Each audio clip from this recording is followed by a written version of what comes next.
Bienvenido de nuevo al canal.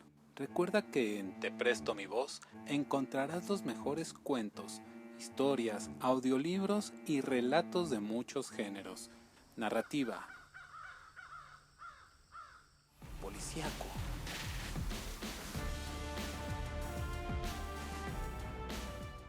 romance,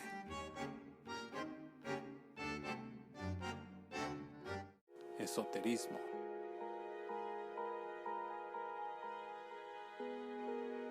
ciencia ficción.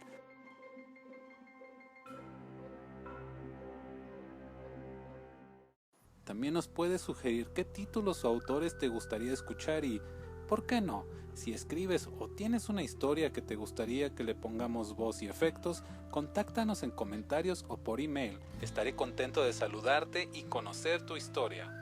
Recuerda que los videos de Te Presto Mi Voz se escuchan mejor con audífonos, así que corre por ellos, prepárate a escuchar el siguiente relato y, mientras te acomodas en tu mejor sofá o te preparas para dormir, suscríbete al canal, dale like, activa la campanita y disfruta de esta historia. Si te gusta la interpretación y te ha hecho sentir algo, no te dejó dormir, compártela a un amigo y no olvides quedarte pendiente de los nuevos relatos que tendremos. Recibe un cordial saludo, gracias por escuchar y disfruta la siguiente historia.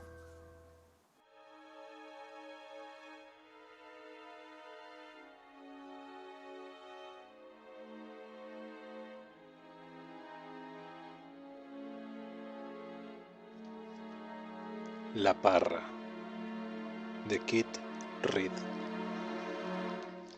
Día tras día, verano tras verano, venciendo obstáculo tras obstáculo, a través de los siglos, la familia Baskin había cuidado aquella parra. Nadie sabía con exactitud los años que tenía, quién la había plantado, ni quién había sido el primer Baskin que la cuidara. Cuando los primeros colonos llegaron al valle, la parra ya estaba allí.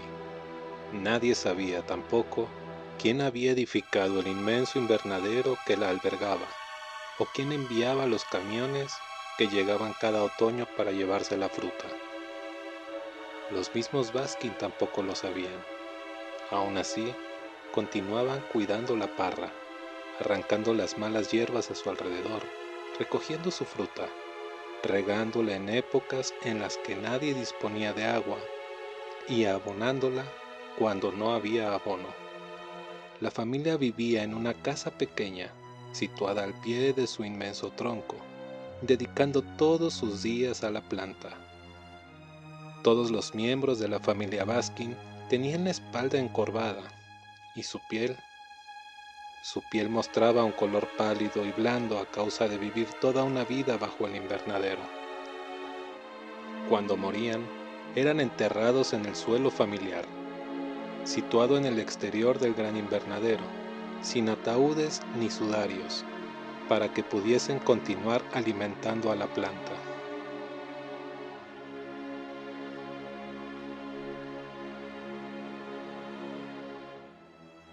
El hijo mayor era el único que se casaba. Generalmente cortejaba a su novia fuera del valle, para que la muchacha no supiese, hasta ser llevada a casa, que tenía que parir hijos e hijas que cuidasen la parra. Aunque no había prueba alguna, circulaban rumores que existía un ritual macabro en el que los Baskin entregaban parte de su sangre, 4 veces al año, para enriquecer la tierra en su base.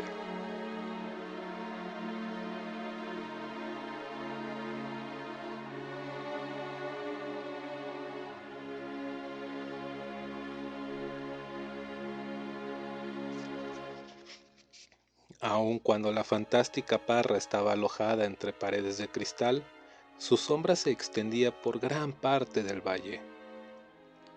En el buen tiempo, los granjeros podían contemplar su magnífico fruto y darse cuenta de que no había uvas que se pudiesen comparar con las que colgaban dentro del invernadero. Cuando llegaban las heladas tempranas o la sequía asolaba el terreno, los granjeros culpaban a la parra, pero aun cuando la odiaban terriblemente, se sentían atraídos por ella. Tanto en verano como en invierno, había un constante desfile de gente que llegaba desde todos los rincones del valle y con el tiempo aún de más lejos, gentes que ansiaban ver el invernadero y su contenido y esperaban en silencio hasta que les tocaba el turno de entrar en él. Fuera del conservatorio no crecía la hierba. En un radio de cientos de yardas a la redonda, la tierra aparecía desnuda, como si fuese terreno de erosión. Los visitantes se aproximaban al invernadero mediante un pasaje elevado, conscientes de la poderosa red de ramas, hojas y raíces que se extendían a sus pies. Más adelante, el invernadero estaba casi oscurecido por la enorme abundancia de hojas y de fruta que colgaba de sus ramas. En la pequeña puerta de este elevado pasaje, los visitantes entregaban una moneda a la hija más joven de los Baskin y atravesaban el torniquete para atisbar desde la barandilla el enorme y sinuoso tronco de la parra.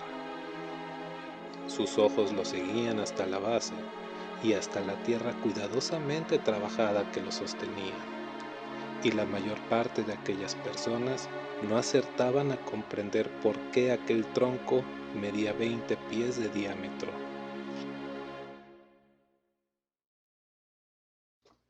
La tierra se hallaba dividida por una serie de pasos pavimentados en madera a lo largo de los cuales los Baskin caminaban con sus tijeras de podar, azadones y picos, dispuestos a ablandar un terrón o atar alguna parte de la planta que hubiera podido liberarse del enorme árbol y comenzar a inclinarse peligrosamente. En la parte alta se extendía la parra enlazándose en 1000 formas diferentes y casi oscureciendo el techo. Todo el invernadero estaba lleno de ramas y fruta de esta sola planta, de manera que el visitante podía permanecer en la barandilla del pasaje exterior a la izquierda de la casa de los Baskin y contemplar yardas y más yardas de espacio libre cruzado por caminos de madera y cubierto por ramaje verde. De este tejado de verdor colgaban enormes racimos de impecables uvas, fruta opulenta de la parra. Forzando un poco la vista, todos los visitantes podían también distinguir a los Baskin, yendo de acá para allá, a lo largo de los senderos de madera, con sus rostros pálidos y ataviados con sus camisas de algodón gris. Había algunas personas que aseguraban que la parra succionaba la vida de los Baskin, y había otras que decían que, por el contrario, eran los Baskin quienes se adquirían vida a causa de la parra. Fuera cual fuera la verdad, el visitante percibía en sus movimientos cierta prisa, una urgencia extraña, y al cabo de un momento quizás se veía obligado a llevarse una mano a la garganta, como si la parra también le amenazase, aspirando el aire que respiraba, y así el visitante se volvía apresuradamente y huía de ahí sin apenas darse cuenta de la presencia de los demás que se apretujaban sobre la barandilla para poder ocupar un mejor lugar de observación. Aún atemorizado en tal manera, el visitante regresaba siempre, en su lejano hogar y en otra estación del año, cerraría sus ojos y vería una vez más aquella gigantesca estructura viviente. Algo le impulsaría a volver, y así lo haría, quizá con una esposa reciente o con un hijo recién nacido, diciendo: intenté decírtelo, no hay palabras para describir la parra.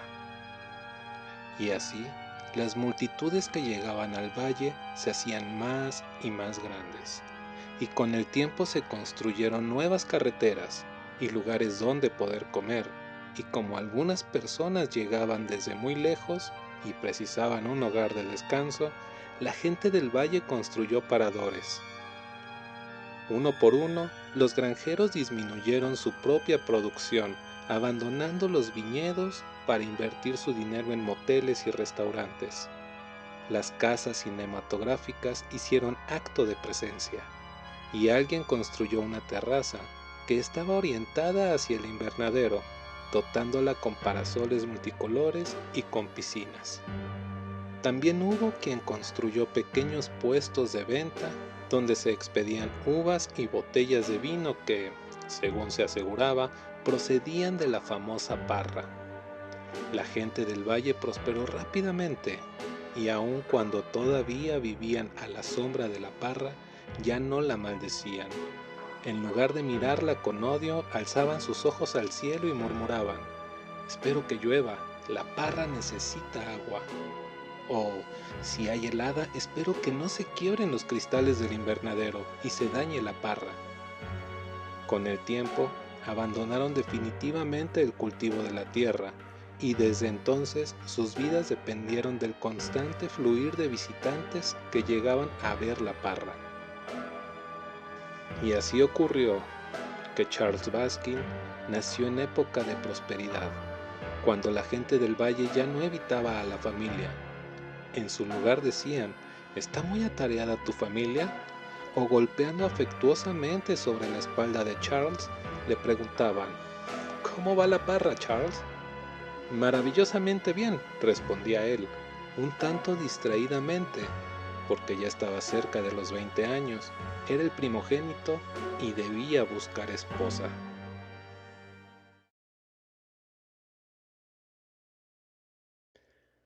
En otros tiempos la cosa hubiera sido más difícil. Un Baskin que entonces quisiera hacer la corte a una muchacha tenía que tomar un carro o un carromato y atravesar las montañas, viajando sin descanso hasta llegar a una ciudad donde nunca hubiesen oído hablar de la parra. La propia madre de Charles había llegado al valle procedente de una de tales ciudades.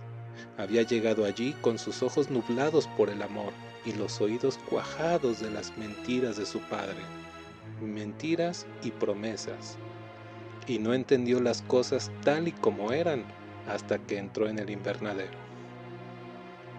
Se dio cuenta entonces de que se pasaría el resto de su vida cuidando la parra. Charles la había visto languidecer durante toda su infancia, llorando sentada sobre una de las enormes raíces de la planta, y había escuchado de sus labios, noche tras noche, historias y anécdotas de lo que ocurría fuera del valle.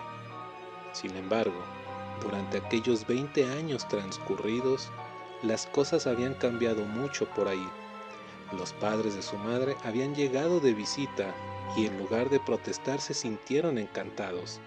Les llevó hasta el lugar el alcalde, reventando de orgullo, y los dos abuelos admiraron el invernadero y alabaron la casa, e incluso llegaron hasta el extremo de acariciar el tronco de la parra.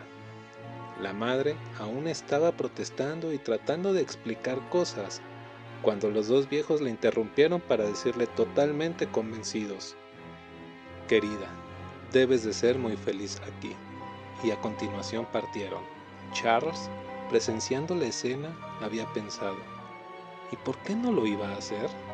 La parra en aquellos días exudaba prosperidad, y aun cuando aquellos que llegaban a verla se sentían asombrados, también deseaban mostrarse solícitos y casi siempre aconsejaban: «Más alimento», o «No podemos permitir que le suceda nada a esta parra».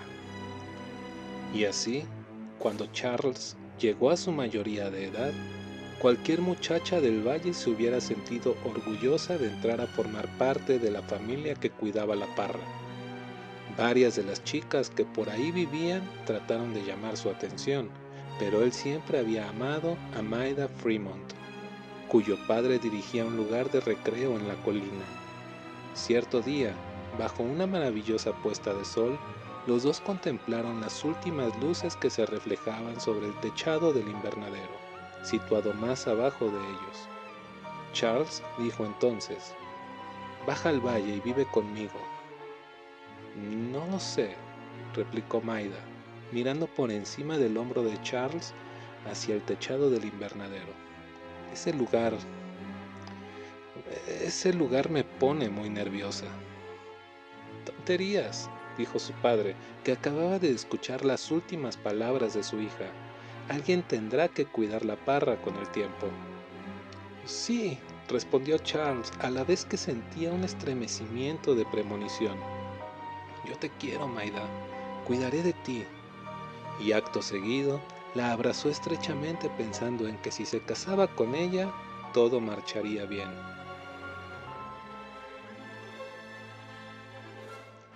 Pasó el tiempo, y después de la boda, la llevó en un viaje a través del océano, unos cuantos días de libertad antes de que se metieran a vivir en el invernadero. Regresaron del viaje tostados y con aspecto saludable, y Charles la condujo a través de los pasadizos que se extendían por las paredes de cristal, esperando ver la parra. Charles cogió a su esposa en brazos y atravesó el portillo. Y bien, dijo al mismo tiempo que la depositaba en el balcón interior, ya estamos aquí. La muchacha ocultó el rostro en el hombro de su esposo y murmuró, sí, ya estamos aquí. Cuando nuevamente se abrazaron, Charles se sintió muy incómodo. Notó que se producía un sutil cambio en el color de la luz del invernadero y cierta extraña diferencia en el aire que les rodeaba. El aire en aquellos momentos era más pesado, como si acabara de recibir una pincelada de fermento. Molesto, tomó a Maida por una mano y se apresuró a penetrar en la casa. El resto de la familia se hallaba sentada en la sala de estar. El padre, la madre, Sally y Sue. Se habían cambiado de ropas de trabajo. La madre y las muchachas se habían puesto vestidos de color de alucema y el padre lucía su camisa color vino. Rodearon inmediatamente a los nuevos esposos y pasó un minuto antes de que Charles se diera cuenta de que allí faltaba alguien.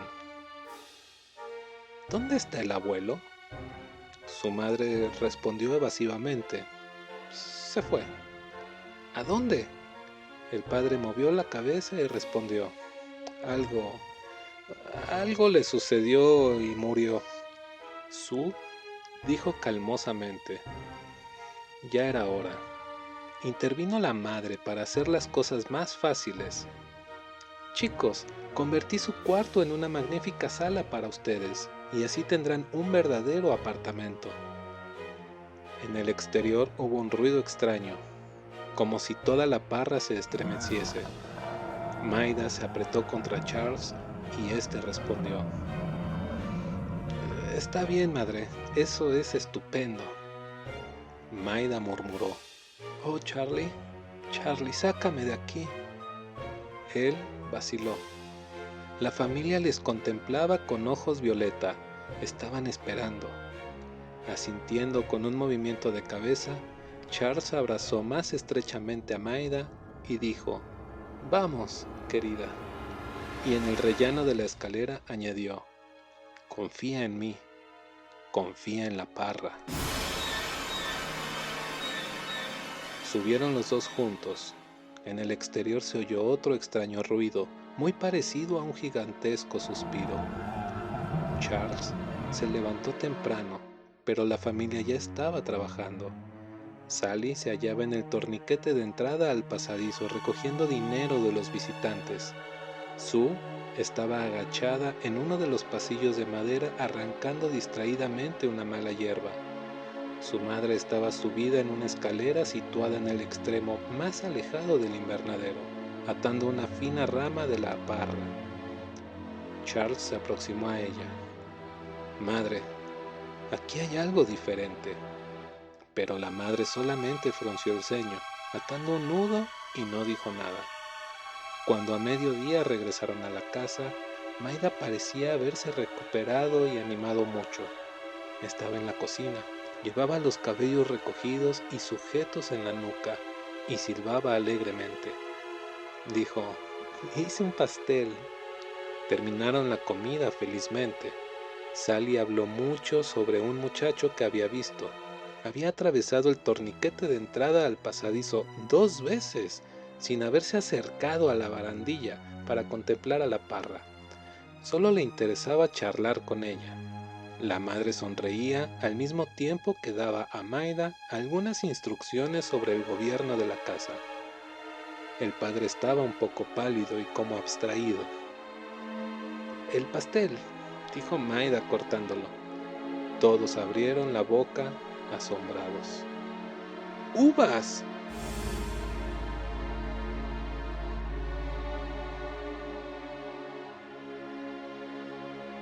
Una vez que terminaron de hablar con ella, Charles la condujo hasta su habitación, tratando de tranquilizarla. «Por favor, querida, no llores más. Lo que ocurrió es que no has comprendido. Todo lo que yo quería era... Lo sé, pero perjudicaste a la parra. Ninguno de nosotros jamás hace daño a la parra». Baskin aquella tarde permaneció 1 hora más en el invernadero, quizá pensando cómo arreglar el estropicio que había realizado su mujer en la parra. Fue de un lado a otro por los pasadizos de madera, arrancando malas hierbas y podando, hasta que poco antes de la puesta del sol tropezó con su padre. Se hallaba en tierra, cerca del muro exterior, terriblemente pegado al terreno, como si hubiese comulgado con él. Cuando Charles le llamó, el viejo no respondió ni se movió. Inclinándose y alzándole un poco, Charles logró sentarle contra el muro de cristal. «Padre, ¿no crees que no es normal estar tirado ahí en la sociedad de esa manera?» El viejo le miró y musitó. Tenía que hacerlo. «¿Por qué, padre? ¿Por qué?» «No lo comprenderías». «Padre, ¿te encuentras bien?» El viejo le apartó calmosamente y replicó: «Vamos, es la hora de regar la parra». Los últimos visitantes se habían ido ya, y así abrieron las esclusas que daban paso al agua. Cenaron bajo el suave murmullo del agua que regaba la tierra. Aquella noche, Charles y Maida se abrazaron más estrechamente, como si estuviesen atemorizados por la constante lluvia artificial. El padre ya no volvió a ser el mismo de antes. Al cabo de 2 meses había fallecido, languideciendo misteriosamente ante los ojos de toda la familia hasta morir. A la vez que el viejo se iba perdiendo poco a poco, la parra prosperaba, produciendo más fruto, extendiendo más y más sus ramas, hasta que llegó un momento en que Charles temió que el invernadero no fuese lo suficientemente grande para albergarla. Trabajó largas horas podando y regándola, intentando mantenerla dentro de ciertos límites, y cuanto más trabajaba, menos resultados parecían alcanzar sus esfuerzos. Su madre y las muchachas también parecían afectarse mucho, haciendo inútiles esfuerzos y languideciendo más y más ante sus ojos. Solamente Maida estaba bien, atareada en un género de vida que nada tenía que ver con la parra o con el invernadero. Estaba embarazada, y en sus sueños sobre el futuro, cuando conversaban sobre el porvenir, ni Charles ni Maida mencionaban la parra para nada. Solamente Sally parecía resentirse del inminente bebé, riñendo con Maida, porque no ayudaba como lo hacían los demás, aunque la propia Sally pasaba cada vez menos tiempo trabajando. En lugar de hacerlo, se entretenía en el torniquete de entrada, charlando con el muchacho visitante. «Mejor será que le digas que deje de venir por aquí», dijo Charles una noche. «¿Por qué? Tengo que vivir mi propia vida, ¿no?» Charles frunció el ceño mirando a Sally y respondió: «Tu vida es la parra». Al día siguiente, la muchacha había desaparecido. Había metido sus ropas en una maleta de cartón para huir con el muchacho. Desde una distante ciudad enviaron una tarjeta que decía: «Salgan de ahí antes de que sea demasiado tarde». No había dirección del remitente. Sue movió la cabeza con gesto de pesadumbre y comentó: Tendremos que trabajar más duro para compensar su partida. No servirá de nada, respondió la madre. No servirá de nada. No digas eso, replicó Charles secamente. Entre todos tenemos que cuidar la parra. Muy avanzada ya en su embarazo, Maida murmuró: maldita sea la parra. Como Charles no pudo encontrar a su madre para que la ayudara, cuando nació el niño, entre él y Sue oficiaron de comadronas. Cuando todo acabó, Charles salió hacia los pasadizos de madera y llamó a la anciana para darle la buena noticia. Finalmente la encontró boca abajo, pegada a la tierra, como lo había estado su padre, y tuvo que hacer un enorme esfuerzo para alzarla. Imaginaba que algo la había golpeado cuando la apartó de la tierra. Atemorizado, la llevó hasta la casa y la recostó. Aun cuando la mujer era fuerte, Charles no le permitió dejar la casa para nada. Entre él y Sue cargaron con el trabajo porque no tenían otro remedio más que hacerlo así. De todas formas, la madre murió pronto. La enterraron en el solar familiar, donde podría alimentar a la parra. En aquellos momentos, quedaban en la casa solamente 4 personas: Charles, Maida, el bebé y Sue, quien poco a poco también iba languideciendo y adelgazando ante sus ojos. Charles estaba desesperado y probablemente habría huido de ahí a no ser por el pequeño. El bebé era su futuro y todas sus esperanzas. Crecería fuerte y saludable, llevando en sí la tradición de los Baskin, en cuanto se refería al cuidado de la parra. Pronto tendremos una niña, dijo sonriendo a Maida.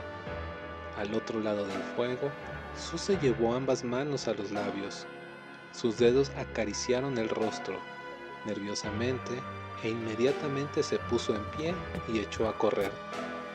Cuando Charles salió del porche, escuchó sus pasos, rápidos y desesperados, pero estaba todo muy oscuro y la gran parra crujió sobre él.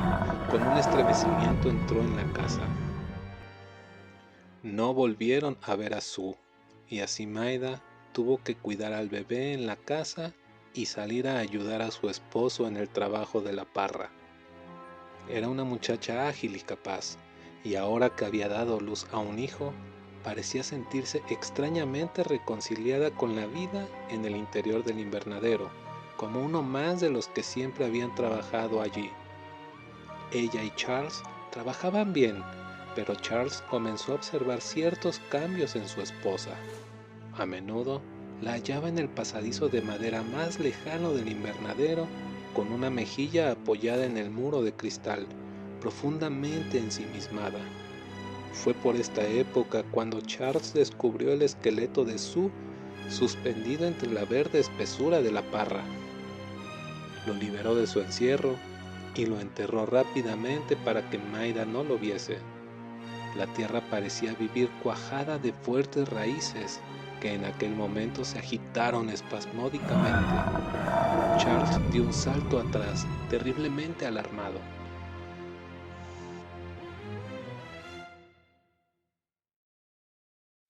Nos iremos, pensó mordiéndose el labio inferior. Me llevaré a ella y al niño muy lejos de aquí. Pero ya era demasiado tarde. Maida no respondió a sus angustiosos gritos y finalmente la encontró pegada a la tierra junto a la puerta de la casa. Cuando la alzó, la muchacha sonrió. Parecía estar ciega, pero aún así su aspecto era tan encantador como siempre. Allí donde había tocado la tierra, su piel estaba cruzada por diminutas venas rasgadas. La llevó en brazos, corriendo, tropezando hasta la carretera. Cuando la policía la trasladó al hospital, Charles llamó al padre de Maida. Señor Fremont, Maida y yo nos iremos de aquí tan pronto se encuentre mejor para viajar. Y harás bien, muchacho, respondió el señor Fremont. Yo cuidaré aquí de Maida. Tú vuelve a tu trabajo en la parra. Me parece que no acaba usted de entenderlo. tenemos que irnos de aquí. El viejo le aconsejó nuevamente que regresara al invernadero y añadió: pronto estará bien, hijo, vuelve a tu trabajo. Como no había otra cosa que hacer, así lo hizo Charles, pero tenía la mente ocupada con sus proyectos. Cuando Maida mejorase, se la llevaría de allí en compañía del bebé. Si era preciso, robaría un coche y partirían del valle hasta que estuviesen muy lejos de aquella tierra maldita, sanos y salvos. Ha muerto, dijo el padre de Maida, llorando junto al torniquete de entrada a los pasadizos altos. La parra la mató, respondió Baskin desesperadamente. El viejo aplicó sobre su hombro una afectuosa palmada y luego añadió: bien, bien, está llegando la hora de la recolección. Ya sabes cómo les gusta eso a los visitantes. Pero tienes que seguir trabajando en nombre de Maida. Por el valle, todos dependemos de ti. Antes de que Charles pudiese protestar, el viejo colocó un rastrillo en su mano. Al cabo de un rato, un grupo de hombres comenzó a instalar un torniquete automático. Te diré algo, dijo el viejo. Colocaremos un rótulo de prohibidas las visitas, y así dispondrás de cierto tiempo para cumplir con el luto. Pero no hay... Baskin penetró en el invernadero añadiendo: no hay tiempo para lutos. Solamente queda el tiempo justo para cuidar la viña. Tal exigencia ocupó todas sus horas libres. Cuidaba también al niño, al que dejaba en el porche en un lugar donde él podía vigilarle, y si aquella noche dejó al bebé sin atender, casi no fue culpa suya. Oyó un fuerte chasquido y un distante lamento. Charles corrió a ver lo que había ocurrido. La parra había roto un panel de cristal del invernadero. Charles estaba a punto de volverse hacia la casa y hacia el bebé cuando una rama llena de hojas cayó alrededor de uno de sus brazos, sosteniéndole como si deseara decirle: escucha.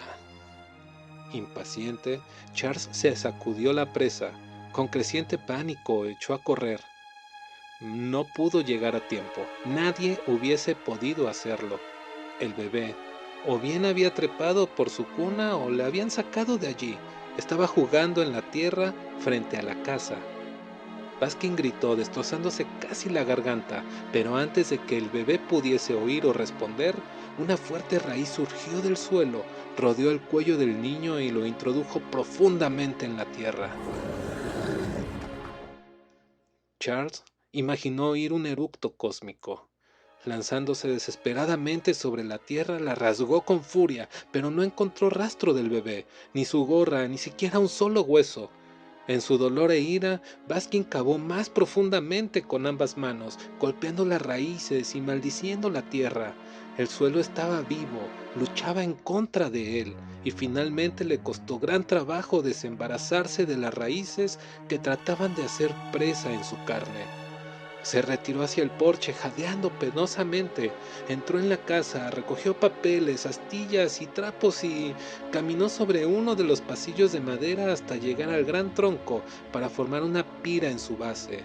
Empapó la carga con petróleo y le prendió fuego.